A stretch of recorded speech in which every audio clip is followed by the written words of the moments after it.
This is Charlie Parsons for Boxing Social in association with Forged Irish Stout and Empire Fight Store. Not often I have this man on Zoom in front of me, usually somewhere in Cirencester with a flat white and a nice bit of steak as well. But instead, today you're in London. I am home in the Cotswolds. How are you, Mark?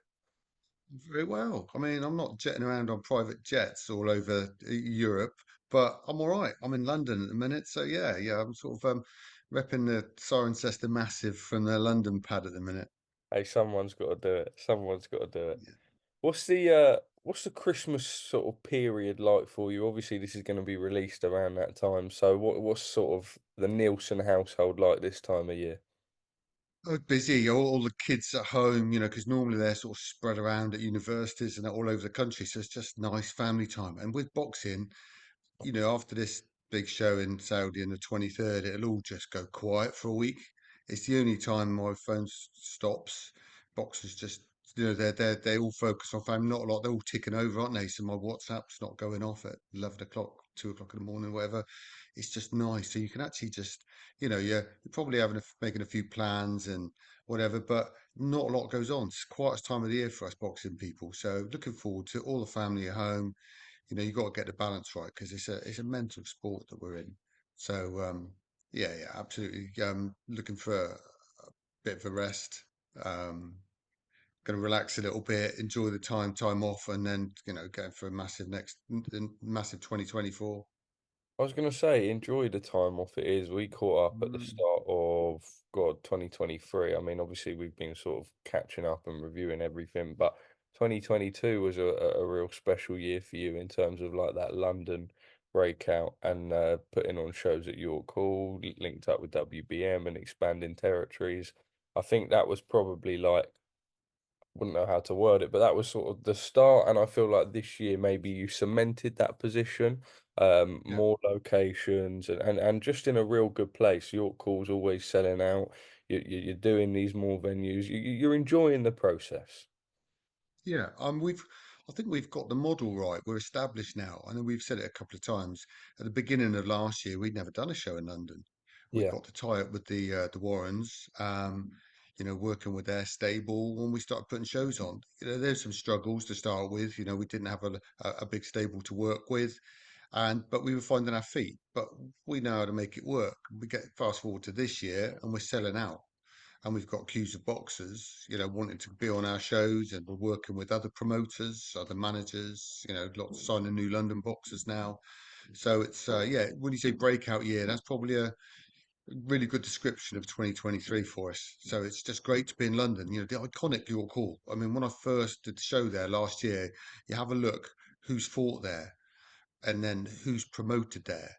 And I'm on the list with these other promoters and the who's who of promoters. And you think, yeah, it's one thing doing it in your provincial sort of towns. Your Mecca at Swindon was a great venue, but none of the big time promoters have done Mecca in Swindon. So, but you come to York Hall and they're all there, going back in the day as well. Some big old names, and it's been around for decades, obviously. So, it's a pinch yourself moment really when you sat there at ringside, think, yeah, I'm promoting the show at York Hall, but it's a step on the way for where we want to go. So yeah, but breakout year for sure. Well, I've just got your box rec pulled up here, and if I read through, you started the year off with York Hall, then you went back to Swindon, then York Hall again, Royal Lancaster Hotel, uh, then Hertfordshire, then Mecca again, then Cardiff. Obviously, you broke into the Welsh territory for the first time, York Hall, and then obviously wrapped up with that incredible Swindon show. Is there a sort of, I mean, that's such a great list, and obviously that proves what you said. I mean, starting the year with two of your three shows being at York Hall, given 2022, you'd never had that York Hall. That cements exactly what you said. What sticks out of all of those? I know that the Swindon show was probably the best way you possibly could have had to wrap up the year with four title fights on there. What out of those sort of stick to mind? Well, the Swindon one does for me because because we're managing as well now. I mean, I signed 10 new boxers this year. So you get to something like the Swindon show, and every one of those boxers was either managed by me or promoted by me. So we're now standalone rather than just a promoter working with everyone else's boxers. We've got our own boxers now. But But so not just sit there looking at the whole lineup thinking they're all my boxers, to sit there looking at those boxers thinking I've got my boxers big credible titles, because we only started managing a few years ago as well. So we all started, we were signing new boxers who had just turned over. So they're just at the cusp now of the 5-0, 6, 7, 8, 9-0, and they're all starting to go for titles. So to be able to sit there at ringside with a WBC Africa, an IBO, a Commonwealth, for your boxers, I don't know. Somebody said to me, "You looked a bit emotional in the ring because you're putting your arms on the boxers, doing a bit of a Lee Eaton, jumping up and down." And it's felt like that because they're my guys. So it's not just I'm not there just as a promoter looking at the show and is it working well? Good, yeah, and this is a good fight or whatever. It's my guy in a fight for a big title and he's winning it and putting the strap on, So it's just to finish a year on that sort of basis was just so that's a highlight the way we finished the year out. We finished the year on sold out shows as well.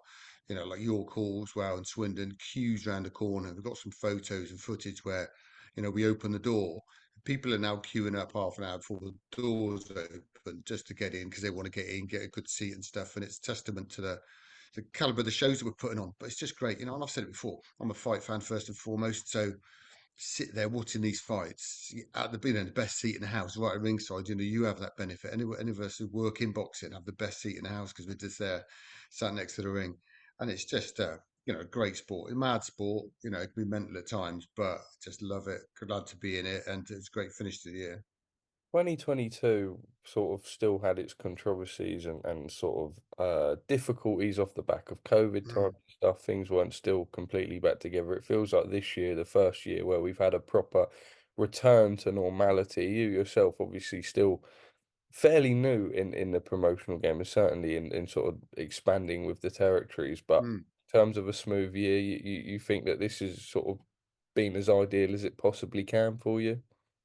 Yeah, you're right. And when you say new, absolutely. If you think my dad fought on a Frank Warren show in 1982 on one of his earlier shows, it's funny that is that the Warrens that Rob Warren, who's like Alfie Warren's dad, he was in the corner for Joe Bugner when my dad fought him at Bloomsbury Cresto down the Frank Warren show. I met him in 1982 as a teenager, so we are the new kids on the block. I think I'm a young teenager then. Well, Frank went and he's still doing it. So we are new kids on the block. But um, yeah. It's sort of pinch yourself. I can't remember what the question was now. I'm sort of I've done rabbit, No, you digressing off. But nailed it. Just in terms of like this year probably being the first year without difficulties and yeah, hurdles to overcome that sort of as of the yeah, last couple of years. yeah. Sorry, mate. Yeah, so for sure, because we've got the contacts, the models, we know how to do it. We run it slick. There's been problems, there's been issues. I think every promoter, big or small, well, you've seen it where boxers haven't made weight. They get sick on the day of the fight. These things can happen. You know, but we have far less of them. We know now. We just take it in our stride. People say to me, "Mate, you don't look really stressed." I think Paddy Fitzpatrick calls me Swan.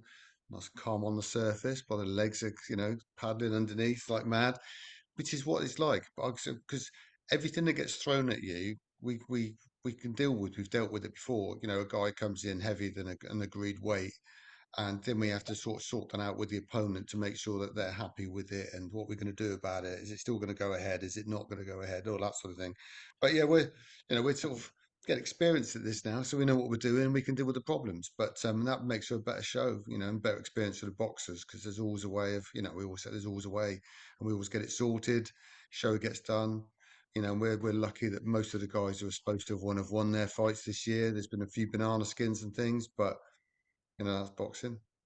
Mark, if I said to you like I've sort of got a couple like I was gonna say like a feel good idea, fighter of the year stories that have impressed you over the year. I mean, I suppose firstly, fighter of the year or sort of I always think Shabir just because of just how much he's come on and he's now pushing obviously the IBO fight in his last fight. But how many of those in the fights that you promoted are sticking out to you?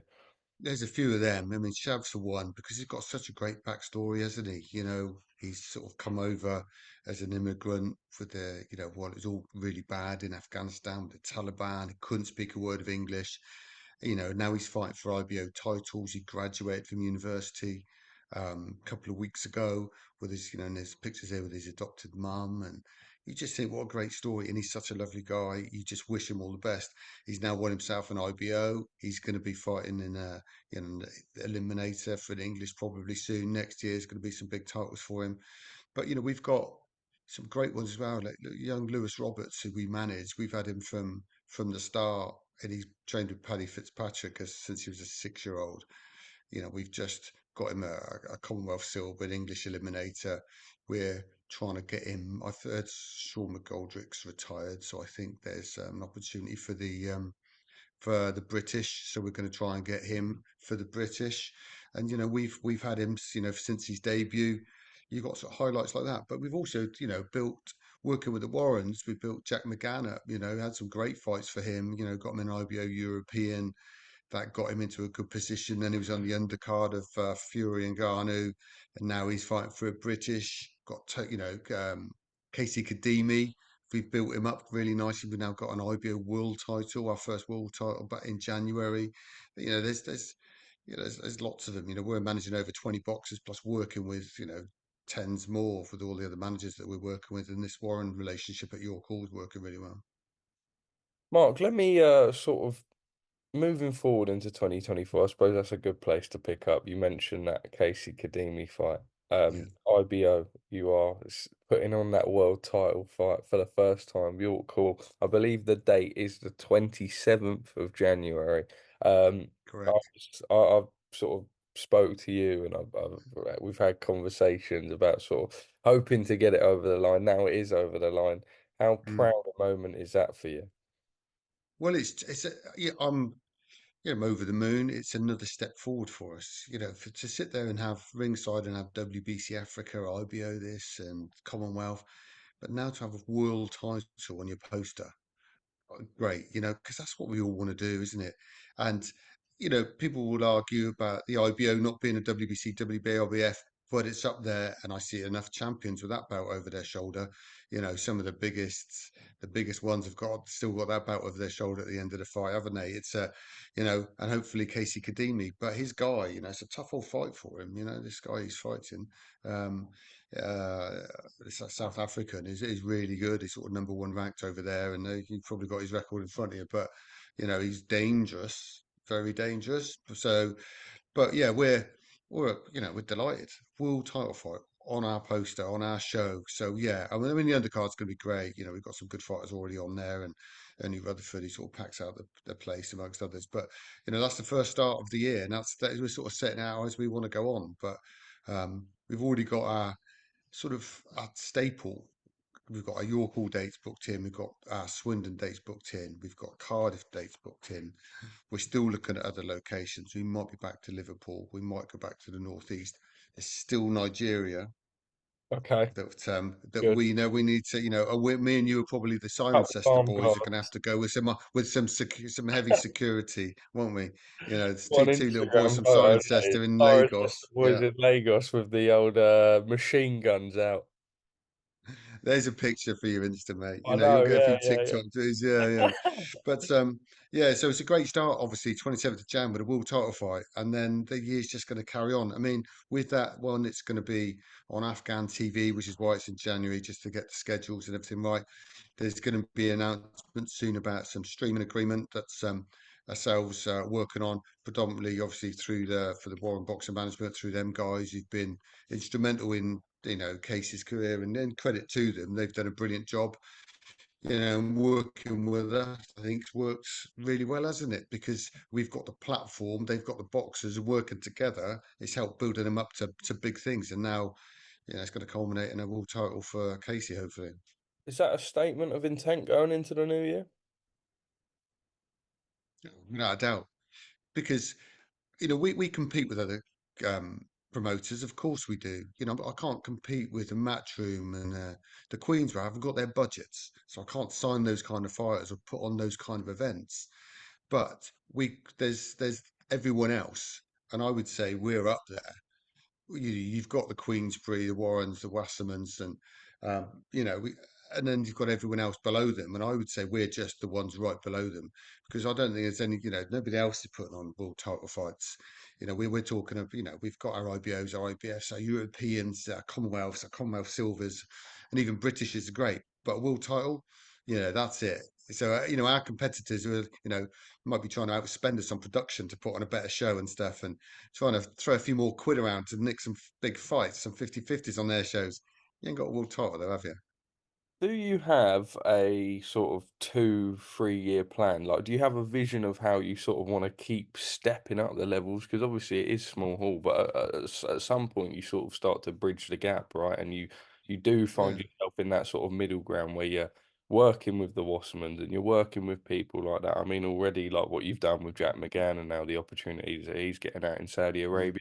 How do you go about bridging that gap in the next couple of years? That's always the $1 million question for us promoters who don't have the TV deals. There's sort of a big divide because there's the handful at the top. It's like the Premiership and Sunday League. There's a different. The budgets are massively different. But we're working on lots of different areas at the moment. We've got some streaming opportunities, which gives us some big production, gives us a lot of eyeballs on it. So there's lots of things we've got, even though we can't announce them, and some of these can take, like Eddie Hearn would tell you himself, he doesn't want to announce things too small because he can put a kibosh on it, and just we got 3 or 4 different things that are being worked on, and if they go, they're going to be massive. And for them looking at us from the outside looking in, we're as good as anyone there is out there, aren't they? The caliber of the shows we put on, the lineups that we put on, and we're just nipping at the heels on them. We just get a couple of these little deals, and we obviously been, talking about the Middle East. We've talked about streaming. There's a couple of things that we're just dotting I's and crossing T's. That's going to happen next year, and when that happens, that puts us way and above all our local competitors. The other small hall competitors. If I said to you 2024, do you have a rough idea of how many shows would you like to go one a month or Well, I've got probably about a dozen scheduled at the moment. okay. It may end up a few more than that. I don't want to just do volume. It's got to be I was gonna quality. say, yeah, yeah. So, yeah, yeah. So, but we'll go. You never know what opportunities going to arise with one of our boxes in a certain area that that we've got something else. We might go. But you imagine doing a British title fight with Jack McGann or something like that, and we win the purse bid with the Warrens or something, and we could do another one in Liverpool or something. So we're on about a dozen at the moment, and we've already built the first sort of three. We've already built the first three of those cards. So um, could be more, probably won't be less, but it's quality rather than just quantity. All right, Mark, I suppose on the world of boxing as a whole, I don't want to ask you anything too sort of December 23rd related because we're going to put this out over the Christmas period. So all of that will be done by then. But I suppose just on firstly, I don't know what the situation will be with Conor at the time, but it looks like the Chris Eubank Jr. fight's not going to happen. A Mm. lot of people just got quite bored with it all in the end. Are you sort of on the same wavelength with that? Well, I think it's sometimes some of these fights you want to let them marinate for a bit, and it builds up and builds up and builds up. But it feels like that one's gone off. The milk's boiled over now, and it's gone too far, and the milk's burnt. I just don't know if it's a little bit damaged now. Yeah, it's a good fight. Yeah, we want to see it, but I don't know the behind the scenes pantomime stuff is starting to take the edge off it. I'm personally getting a little bit bored, even though I think it's a great fight. I think it's and the longer it goes on, the more bored I'm getting. So maybe it's time to just move on. I hear it's Chris Eubank just demanding a really big number, and which is unreasonable, and which is mental considering the amount of money this fight's going to generate for both of them. Can't see any of them can not do it for the money, but what do I know? But yeah, I think. But Conor Benn, I just still do have an issue. I do think, and I've said it before, that I think he should get himself sorted in front of the boxing board first to put everything, to put these demons to rest, because he can fight anywhere else. You could get yourself a license from the Switzerland Boxing Board or something like that. Don't make it right, does it? So, I'd like to see him get it sorted out with a boxing board once and for all. But I think he's just going to carry. I mean, luckily with Eddie in the zone, it's worldwide and he'll sell. He's in demand, isn't he? So whoever he fights, but I saw Devin Haney. Yeah. Now I like Connor. by his, that's levels, isn't it? So, we'll see. I do like him. I'd like to get his licensing, this UCAD thing sorted out. But as a fighter, as a man, as a boxing family, I do like him. But Devin Haney, what do you think about that? Huge fight.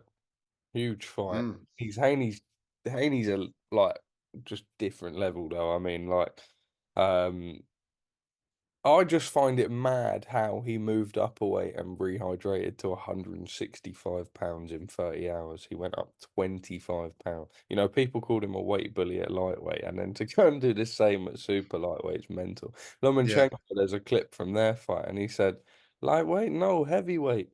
So, hey, that proves that. yeah. I mean, 25 pounds, that's can't even be healthy. But there. But yeah, I mean, I'd like to see the fight. If it doesn't happen, it's one of those things that it's if one of them goes and picks up another unexpected loss or something like that, then it just takes the edge off it, and they've lost it, haven't they? I think now's the time. If they don't do it now, it's certainly going to sort of start losing its value. But it's a big fight. I wasn't sure if it was going to sell out stadiums though, but but then you got the casual. It's the sort of fight that gets the casual fans out. I mean, I think before the issues with the test and everything last year. They were on breakfast TV, and it's one of those that can get the casual fans out, which is maybe why they're thinking the stadium will sell. But yeah, I'd like to see it, but if they don't hurry up, but it looks like it's like you say, it's dead in the water. And if he starts going fighting a Haney and gets beat, and just takes the edge off it anyway, doesn't it? Finally, from me, Tyson Fury versus Oleksandr Usyk, something that we've gone sort of back and forth on the two fighters for ages, but it's the first time that we've seen this one actually announced. First time we've caught up Yeah. and the date set in stone. Um, I think you've always edged Usyk, right? Weirdly, I've looked at some of these interviews back, and I did one, and I said, "Call me mad, I think Usyk would win it" a couple of years ago. And I looked at all the comments and I thought, who is this guy? What does he know? What an idiot, right? And then I mentioned it again a couple of interviews ago. And weirdly, the people, yeah, absolutely, Usyk's too good for him. Ah, right. People are starting. I think the mood's changing a little bit. I still think Usyk's too good a boxer. I think he'll have his number. What you found with Fury against Ngannou is it's not a dead cert that Tyson Fury is so an intelligent boxer that he'll be able to work out whoever's in front of him at any one time. And I think, um, Usyk is very clever. He's a great, the experience he's got, the boxing IQ that he's got. I think he'll edge it. I could be completely wrong, but I can't, if I see AJ clipped him a couple of times and he's got a chin on him as well. So, Fury's not going to stop him because he took some of those and survived against AJ, who's one of the biggest punchers. So Fury won't stop him. I have a feeling that Usyk could be able to get inside that big, ridiculous reach and do some work and get out of being tied up by him. But, it's a great fight to have once and for all. It needs to be done. Is that going to be for all belts? Do we know? Is that all It's belts? undisputed, undisputed, yeah. Great. About time. About time. That's what we want to see. I mean, that fight will happen and it'll all get broken up again because of mandatories and whatever. But to see it get done, it's long overdue, in my opinion. The undisputed. So I'm looking forward to that. I'm looking forward to AJ Wilder. So there's some good stuff next year. So I'll see a few of these big ones, hopefully. Absolutely. We'll be doing our little Saudi Arabia Chronicles again. If I had to push Yeah, you for an exact prediction, Tyson Fury, Alexander Usyk, what's your do you have a Usyk on round? points. Okay, Usyk on points. All right. Well, Mark, thank you for speaking to us. It's been a tremendous year for everyone involved in Nielsen Boxing in 2023, and we look forward to everything that 2024 has got. Just a final message, I suppose, to the people watching. Obviously, we're hoping everyone's enjoying the time with their family over the festive Mm. period. Well, yeah, absolutely. Listen, thanks everyone for turning out. We've done shows, massive shows this year, sold out shows. The Fight Town brand is just sort of growing brilliantly. I've got a brilliant team with Kyle, Jared, couldn't do without them. And it's just been a brilliant year. We've just exceeded what we'd hoped to have achieved. And I think we're going to start with the world title next year. It's going to be more of the same. Hopefully we're going to sit there and have a little year review next year and we'd have surpassed what we'd hoped again. And I'm sure we will because we're just getting better and better and a bit more and pushing a little bit more at a time. So yeah, I'm excited about the next 12 months. But you see Fight Down people, come along. You can have a great show. Well, Mark Neilson, a great 31 minutes banked. Thank you for speaking to us at Boxing Social. We need to think of a new advert for freebets.com.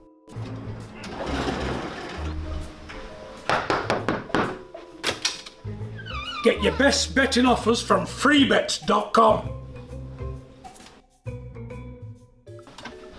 Yeah, that'll do. The following deals are now live.